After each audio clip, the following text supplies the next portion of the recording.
the howl in the void. The signal was weak, barely a whisper through the static, but Jack Reeve followed it anyway. He didn't believe in ghosts. Not really. But Vortex Reach was the kind of place that tested that conviction.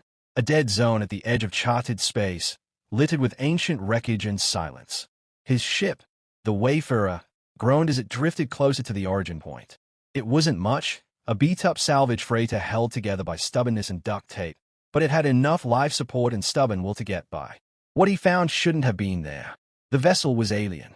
Sleek, organic-looking, shaped like the ribcage of something long dead. He scanned it.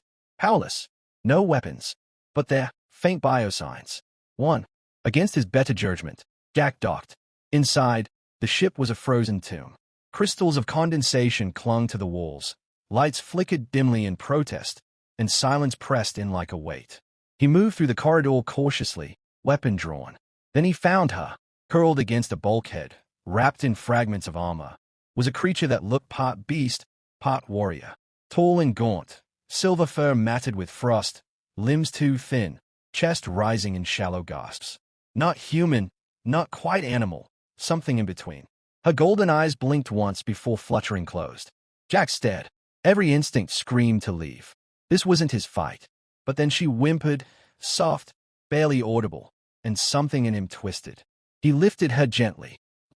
She woke in the Wayfarer's medbay, growling, teeth bared. Easy, Jack said, hands up. I'm not here to hurt you. She tried to speak, but the words were garbled. Alien. Fierce.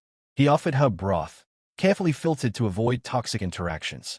She sniffed it, eyes wary, before drinking. Over the next hours, they traded names. Jack. K. Eringer. Her voice was rough, words broken by translation lag. But he pieced the story together. Her species, Vorikai, long gone. Her ship lost. Herself frozen in deep stasis, forgotten. Why help? She asked at last, voice ragged. Jack shrugged. Because you were alone. And dying. She stared at him for a long time. Then, slowly, she nodded. Later, when the pirate drone attacked, it was Kaerinja who sensed it first.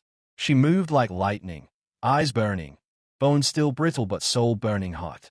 She fought with Jack, clumsy teamwork at first, but deadly effective. They took down the drone together. After the wreckage cooled, she knelt before him, hand to her chest. I owe life, she said. Jack raised an eyebrow. You owe me dinner. Let's start there. She bared her fangs. A smile.